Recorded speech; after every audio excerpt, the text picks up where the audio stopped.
Mapagpalang buhay po sa ating lahat mga ka-worship. Kamusta na po kayo?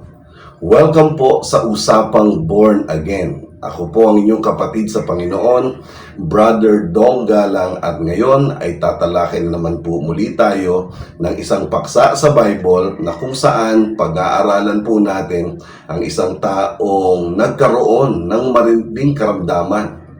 At dumating po ito sa pagka-paralitiko niya. At ang kagandahan po dito ay may tumulong sa kanya 4 na lalaki. Marahil ay mga kaibigan niya ito. At ito po ay dinala nila ang nasabing paralitiko sa harapan ng ating Panginoon. Ang title ng ating paksa ngayon ay walang iba kung hindi When Jesus Heals a Paralytic Man. Kaya kanina mga kapatid, tayo po ay mag-aral ng salita ng Diyos at pag-aralan po natin ang kwentong ito. Kung may Bible po kayo, ay makipagbukas po kayo sa akin sa Luke chapter 5, verse 17 hanggang 26. And I will be reading from NIV translation. At kung may Bible po kayo, kahit anong version po, ay makisabay na lang po kayo sa akin. Okay, Luke chapter 5, verse 17, ganito po ang pagkakasabi. One day, as he was teaching, Pharisees and teachers of the law who had come from every village of Galilee and from Judea and Jerusalem were sitting there, and the power of the Lord was present for him to heal the sick. Some men carrying a paralytic on a mat and tried to take him into the house to lay him before Jesus. And when they could not find a way to do this because of the crowd, they went up on the roof and lowered him on his mat through the tiles into the middle of the crowd, right in front of Jesus. And when Jesus saw their faith, he said, "Friend, your sins are forgiven." The Pharisees and the teachers of the law began thinking to themselves, "Who is this fellow who speaks blasphemy? Who can forgive sins but God alone?" And Jesus knew what they were thinking and asked, "Why are you thinking these things in your hearts? Which is easier to say, 'Your sins are forgiven,' or 'Get up and walk'? But you may know that the Son of Man has authority on earth to forgive sins." And he said to the paralyzed man, "I tell you, get up, take your mat, and go home." Immediately he stood up in front of them, took what he had been lying on, and went home praising God. And everyone was amazed and gave praise to God, and they were filled with awe and said, "We have seen a remarkable things today." Diyos po ang magpapala sa bahaging ito ng banal na kasulatan na ngayon po ay ating pag-aaralan. Alam niyo po mga ka-worship, ang kwento pong ito ay nailagay din sa gospel nila Matthew at saka ni Mark. Ito po ay kay Matthew chapter 9 verse 2 hanggang 8 at kay Mark naman ay Mark chapter 2 verse 3 hanggang 12. Ngayon po, ano ba makikita natin sa kwento? Nung basahin natin kanina yan, ang sabi diyan sa 5:17, one day while he was teaching, Pharisees and teachers of the law from different villages, kagaya po ng Galilee, ng Judea at saka Jerusalem, they came over to Jesus and they sit in front of him. Umupo sila sa harapan ng Panginoon and witnessing what the Lord Jesus have been doing. Ano ginagawa ng Panginoon? Ang sabi po sa 5:17 po and the power of the Lord was present for him to heal the sick.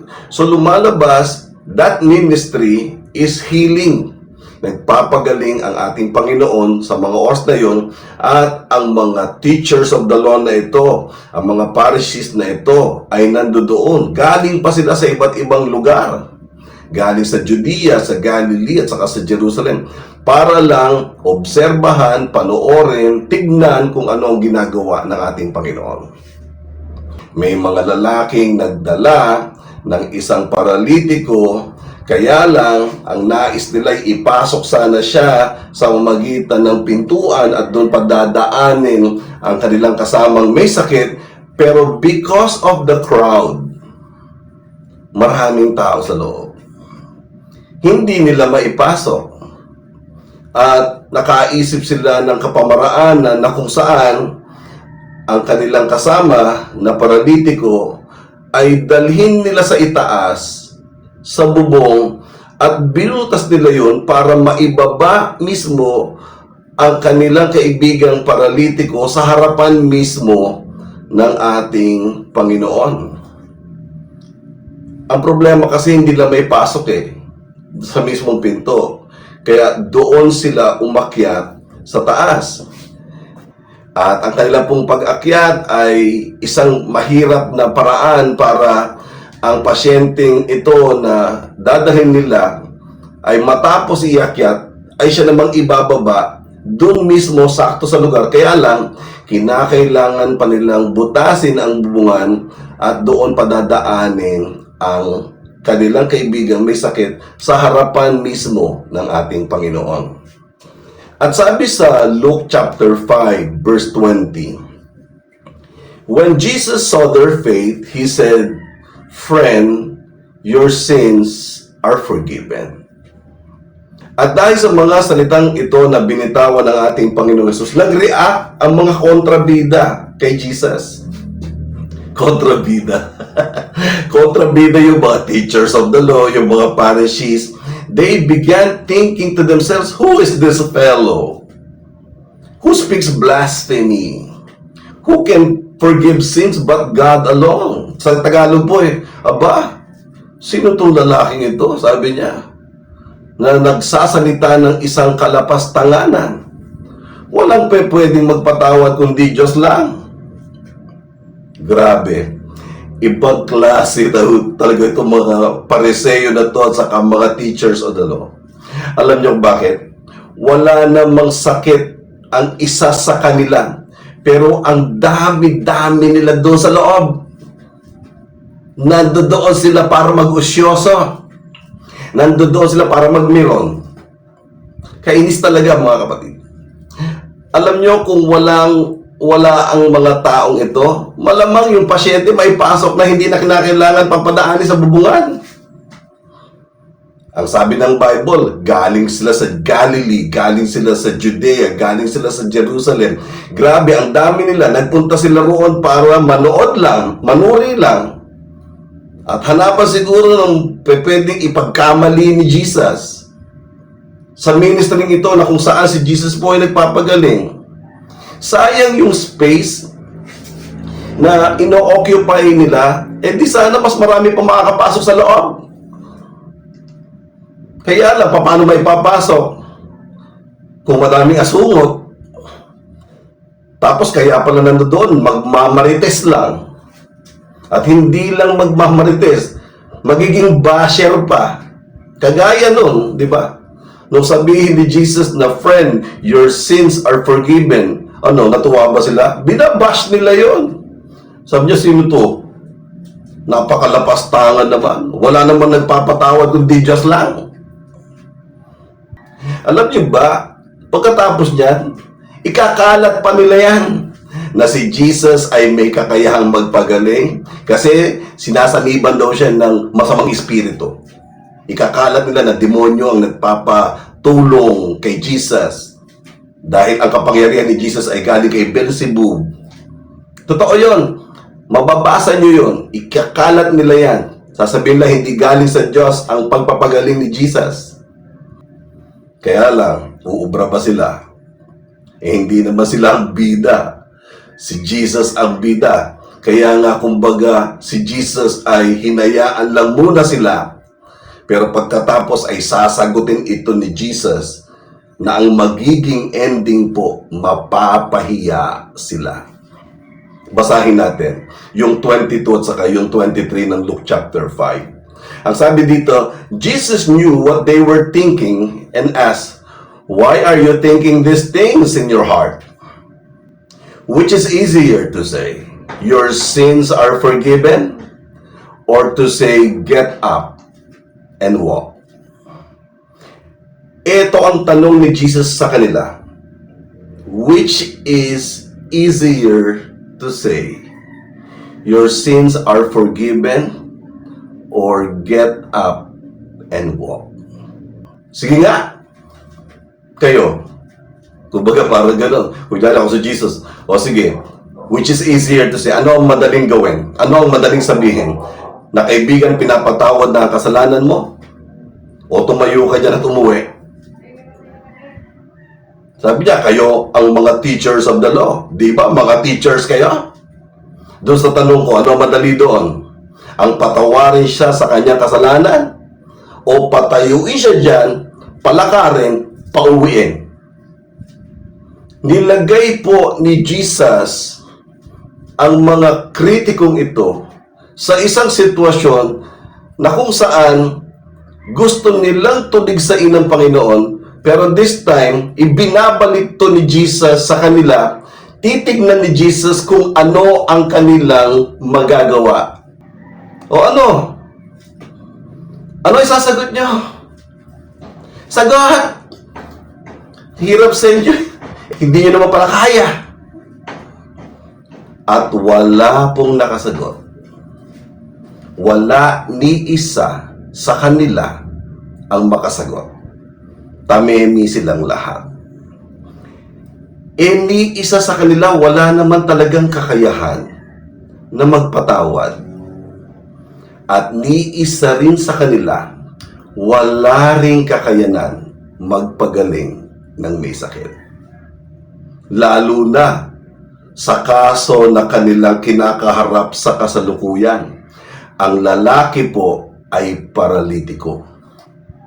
Sa tingin ko, ito na yata ang pinakamatinding sakit na kinalalagayan ng isang tao. Yung paralyzed siya. Kaya tinatanong ni Jesus o kayo, ano ba madaling gawin? Ang patawarin siya sa kanyang kasalanan o patayuin siya, pauwi na lang? Sa totoo lang po, mga ka-worship, para sa kanila, wala silang kakayanan magpatawad. Wala rin sa kanila ang kakayanan magpagaling ng may sakit. Pero ito po ang pakatandaan din natin, mga kapatid ko sa Panginoon, na para kay Jesus, meron siyang kakayanan magpatawad at meron din siyang kakayanan para magpagaling ng may sakit. Kahit maging ito man ay isang karamdaman na wala ng pag-asa. Isang karamdaman na wala ng lunas. Kagaya ng paralitikong ito. Pero marahil ay tinatanong nyo siguro sa sarili nyo, bakit kaya sinabi pa ni Jesus na, friend, your sin are forgiven? Napansin nyo ba yun? Kaibigan, pinapatawad na ang iyong kasalanan. Bakit kaya? No? Alam niyo po mga ka-worship, kapag ina-analyze po ninyo ang lalaking pasyente nito, malalaman natin na talagang hindi na siya makagalaw. Hindi na kumikilos ang kanyang kamay. At malamang nga tumutulo pa yung laway sa kanyang bibig. At hindi na nga niya kayang punasan kahit man lang ang bibig na ito o ang bahagi ng kanyang katawan. Paralitiko, so hindi na rin siya makakapagsalita. At kung pipilitin niya man na magsalita, baka malamang pautal-utal pwede. Sa sitwasyon niya ay maaaring nakakapakinig pa siya at nakakakita pa, pero ang masakit hanggang doon na lang. Wala na. Ang pakinggan ka na lang at titigan kang ganyan, pero the entire body is helpless. At ang kaya niya sa mga bagay na ito ay tumingin, makinig, mag-isip. Pero ang tanong, babalik pa rin tayo bakit siya pinatawad ni Jesus? Bakit sinabi ni Jesus na, kaibigan, pinapatawad na ang iyong kasalanan? Diba? Alam niyo po, patatawarin ka ng Diyos kapag humihingi ka ng tawad. Sigurado yan. Kaya yun, sinabi ni Jesus sa kanya, kaibigan, pinapatawad ka na sa iyong mga kasalanan. Brother Dong naman, wala naman akong nabasa na nagsalita ang paralyzed na ito at humingi ng tawad. Wala naman nakasulat. Totoo. Oo. Hindi niya sinabi. Wala nga rin nakalagay, di ba? Sa totoo lang, di ba, paralyzed siya at hindi siya makapagsalita? At bakit siya nagpatawad? Dahil humingi siya ng tawad sa Diyos sa pamamagitan ng kanyang isip. Kasi ang kagandahan po nito, mga kapatid, nababasa ni Jesus ang takbo ng isip ng bawat isa sa atin. Nabasa nga niya isip ng mga teachers of the law at saka ng mga Pariseo, di ba? Kung nababasa niya yun, kahit hindi nagsasalita, nasasagot niya. At ang paralyzed na ito, nababasa niya ang takbo ng kaisipan. Kung bakit niya pinatawad, malamang, sa malamang, humihingi ng kapatawaran ang paralitikong ito sa kanyang mga kasalanan. Kaya, habang ibinababa siya marahil mula sa bubungan, ay gayon na lang ang kanyang paghingi ng tawad sa Diyos. Na kahit sa isip lang, naririnig ni Jesus yun. Yung pangalawang sitwasyon ng lalaki. Kaya ba talagang paggalingin ni Jesus ang ganoong paralyzed na at hindi na makakilos? Kaya nga binubuhat na lang siya, di ba? Malamang ang apat na mga lalaking ito ay mga kaibigan niya pa na nagsakripisyo para siya po ay dalhin sa ating Panginoon. Na buong tiyaga na binuhat siya mula sa bahay nila papunta doon sa bahay na kung saan nandoon si Jesus. Sana malapit. Paano kung malayo? Malayo ang kanilang pinanggalingan. Tapos lakad lang. Sana may tricycle man lang o jeep, di ba? Paano kung binuhat lang nila ng mano-mano? Na buhat-buhat nila ang paralitikong ito. Mai-imagine mo tuloy na baka yung kamay nila paltos-paltos na sa pagbuhat sa kanya para madala lang ito kay Kristo. Ang masakit pa nito, mga ka-worship, nang dumating sila, punong-puno na, hindi na pwedeng ipasok sa pintuan ang kasama nilang paralitiko. Pero ang apat na ito, hindi pinanghinaan ng loob. Gumawa pa rin sila ng paraan para sila ay madala nila ang kanilang kaibigan sa harapan ng ating Panginoon. Paano? Binutas nila yung bubong. Binutas nila yung bubong at doon siya idadaan, mga kapatid. Grabe. Buti na lang siguro pumayag yung may-ari. Imagine bubutasin yung bubong ng bahay mo. Well, kung sa bagay, siguro pumayag naman, nabutas Pero siguro, meron isang kasundo. Sige, bubutasin nyo, pero pagkatapos nyo, babalik nyo yan, ha? Di ba? At marahil, ganun. Dahil pag hindi nila binalik, magagalit yung may-ari, matutulog yung may-ari, kitang-kita niya yung buwan sa gabi. Grabing effort, mga kapatid. Mula sa pagdala ng may sakit na ito sa bahay nila hanggang doon sa may pintuan na kung saan hindi sila makapasok. Tapos kinakailangan pa nilang iakyat sa bubong, butasin ng bubong, ibaba para pagalingin. At nung gumaling, mag-uuwi na ang lahat. Pero itong apat na to, magbabalik pa ng bubong. Magbabalik pa ho sila ng bubungan. Ano kaya yung driving force ng apat na ito na nagpakahirap ng todo-todo para madala lang ang isang lalaki sa harapan ng Panginoon. Ano ang nagtulak sa kanila para gawin yun? At ang isa pang tanong, bakit nila ginawa yun? Alam nyo kung ano ang sagot? Pananampalataya. Meron kasi silang pananampalataya.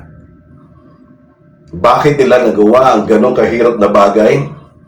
Dahil gusto nilang dalhin ang isang kaibigang may sakit sa isang Jesus Christ na sinasampalatayanan nilang magpapagaling para sa Kanya.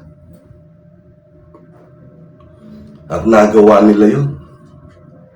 Dahil sila po ay may solid na pananampalataya. Ang sabi nga sa Luke chapter 5 verse 20, na habang binababa ang paralyzed person sa harapan ni Jesus, si Jesus naman po ay hindi nakatingin sa paralyzed, kundi nakatingin doon sa apat na nasa bubungan, na ibinababa yung lubid na alalay ng pagbaba, na ang mga kamay ay bumuhat ng isang stretcher na marahil nagpaltos-paltos na, dahil hindi lang bumuhat ng stretcher, nagbutas pa ng bubong, tapos nagbaba pa ng isang lubid na maaaring masalubsob pa ang kanilang mga kamay. Kaya si Jesus gano'n na lang ang pagtingin eh. And when Jesus saw their faith, when Jesus saw their faith, nakita ni Jesus ang kanilang pananampalataya. Ito ang naging basihan ni Jesus para pagalingin ang lalaking kaibigan nila na isang paralitiko. Namangha si Jesus sa pananampalataya ng apat na ito, na nandoon lang sa bubungan kasi hindi na sila makakababa. Pero okay lang. Basta ang importante, ang kaibigan nila ay gumaling sa pamamagitan ni Kristo. At magkaroon siya ng panibagong pag-asa. Mga ka-worship, paggagalingin ni Jesus ang paralitikong ito dahil ang mga kaibigan niya ay mayroong pananampalataya. Kaya doon sa loob ng bahay na yon, makikita mo ang iba't ibang klase ng tao, may iba't ibang pananaw kay Jesus. May iba't ibang pananaw sa ating Panginoon. Merong mga nasa loob na wala namang pananampalataya, kagaya ng mga Pariseo at mga teachers of the law.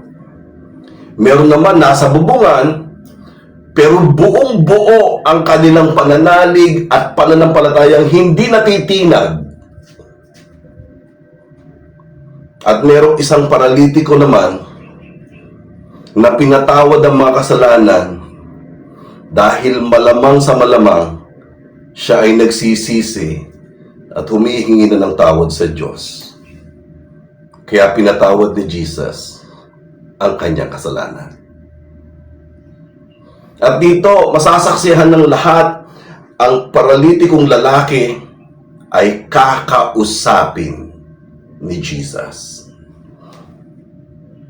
Na malalaman nila na may kakayahan si Jesus na magpatawad ng kasalanan at may kakayahan si Jesus magpagaling ng malubhang karamdaman. Ang sabi nga niya, so that you may know that the Son of Man has authority on earth to forgive sins. And then he said to the paralyzed man, Luke chapter 5 verse 24, He said to the paralyzed man, I tell you, you get up, you take your mat, and then you go home. And then, verse 25 at saka 26 ng Luke, ano nangyari?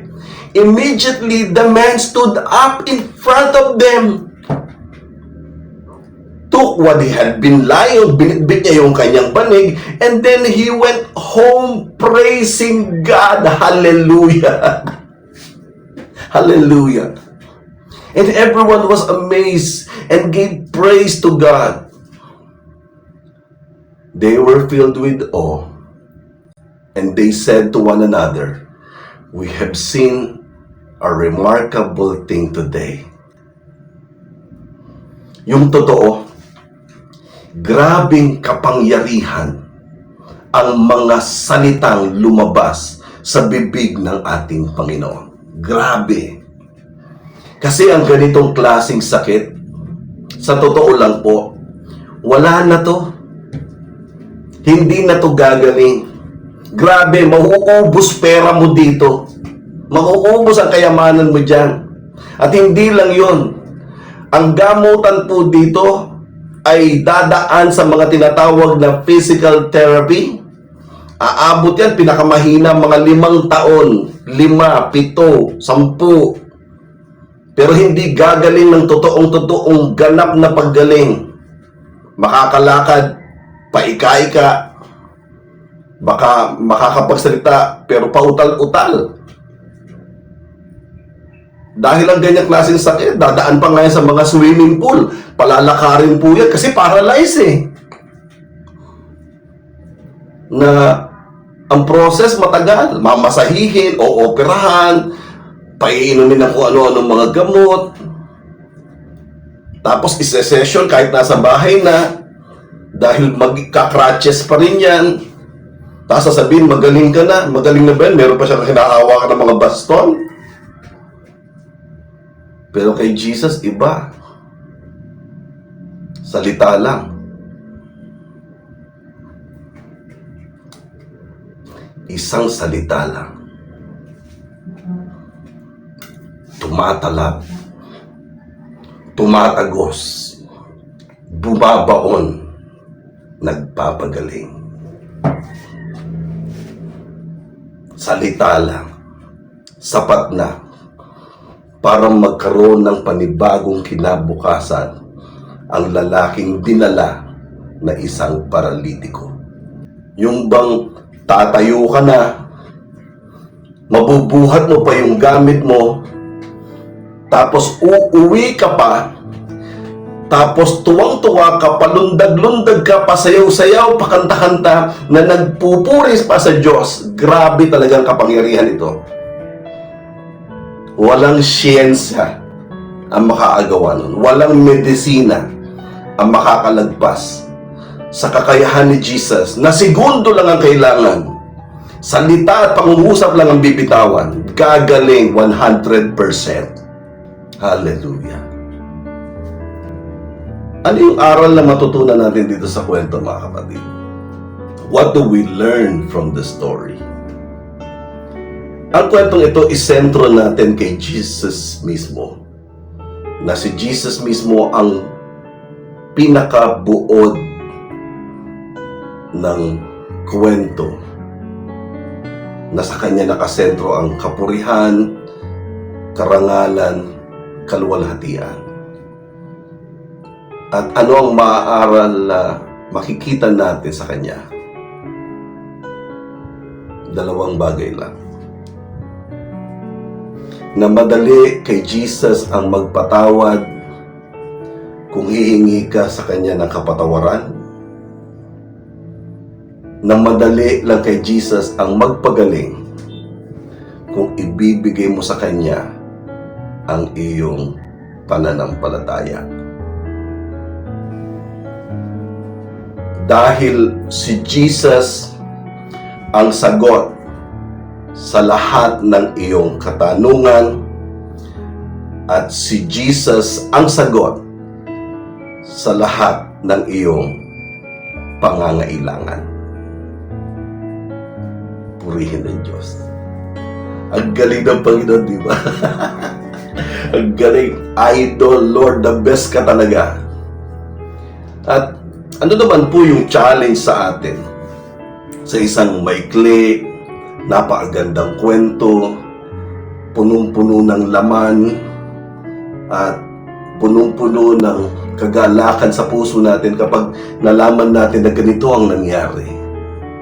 Ano ang hamon sa atin ng kwento? Ako po, base sa mga napanood kong mga iba't ibang panayam patungkol dito, mga mahuhusay na mga nagpahayag, at ginornal ko ang lahat ng mga nakuha ko sa kanila, nakakuha po ako ng 4 na nais ko namang ibahagi sa inyo.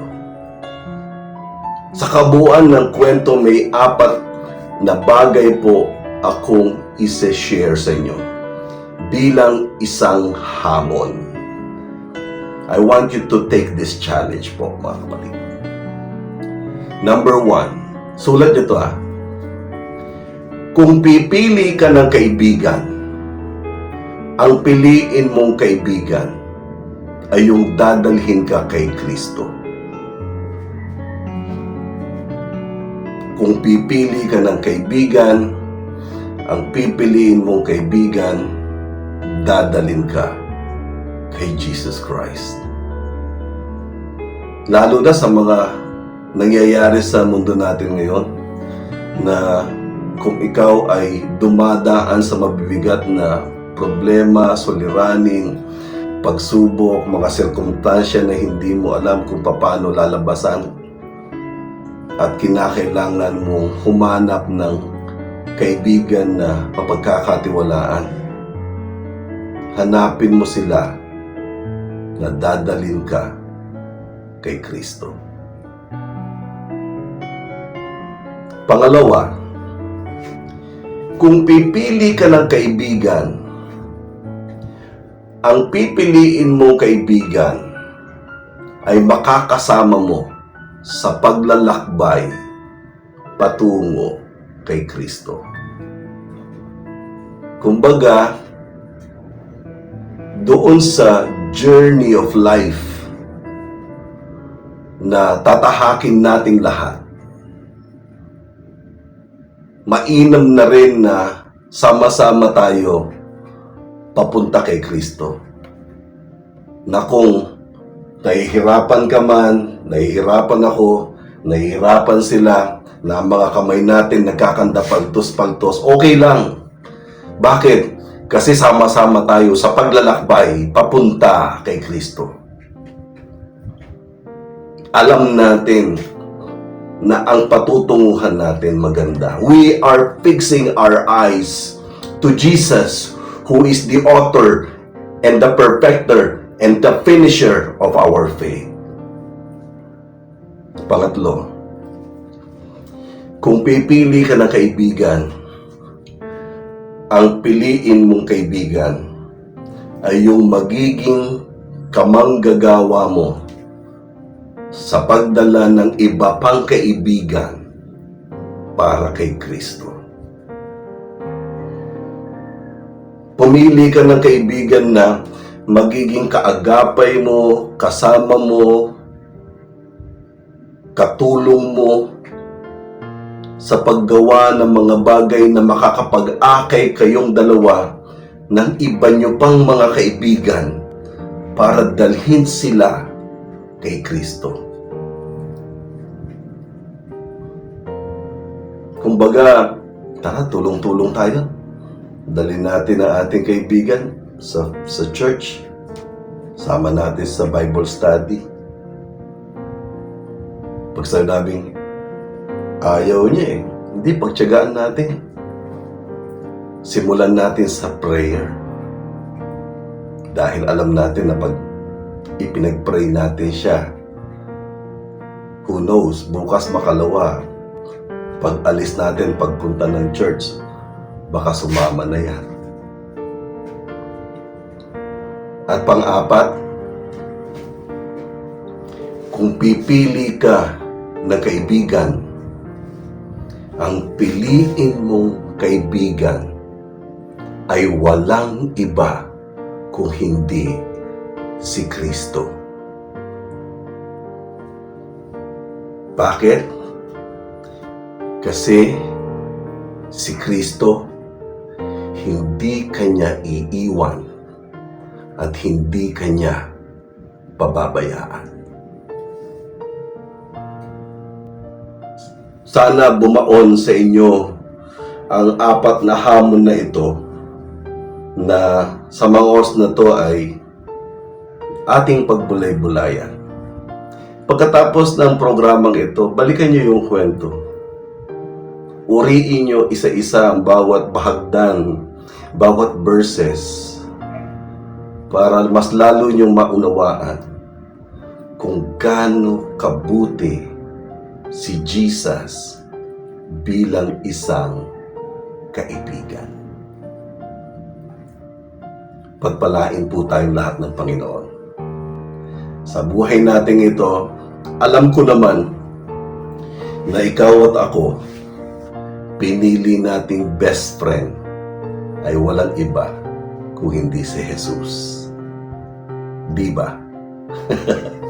So, mga kapatid, mga ka-worship, maraming salamat po sa panahon na ibinigay niyo sa akin. Dalangin ko sa Diyos na sa bawat programa na ibinibigay sa atin na pagkakataon ng Panginoon, tayo po lahat ay napagpapala. At ako po ay buong kagalakan kong magamit ng Lord sa mga kapahayagang ito na ibino-broadcast ko sa magitan ng social media na to, at ang panalangin ko ay makarating ito sa inyo nang sa ganon magkaroon ng kalakasan ang inyong pananampalataya. Muli, sa susunod pagkikita natin ay isa na namang talakayan sa Bible ang atin pong pag-uusapan, at pansamantala po akong magpapaalam. Ako po si Brother Dong Galang, dito po sa pangalan ng Jesus Heart of Worship Church dito sa Antipolo. Ang programa natin ay Usapang Born Again. So mga ka-worship, maraming salamat po. Ako po ay magpapaalam na. God bless. Bye-bye. Please like, subscribe, and hit the notification bell para updated po kayo sa mga latest videos na ilalabas ko linggo-linggo. Maraming salamat po.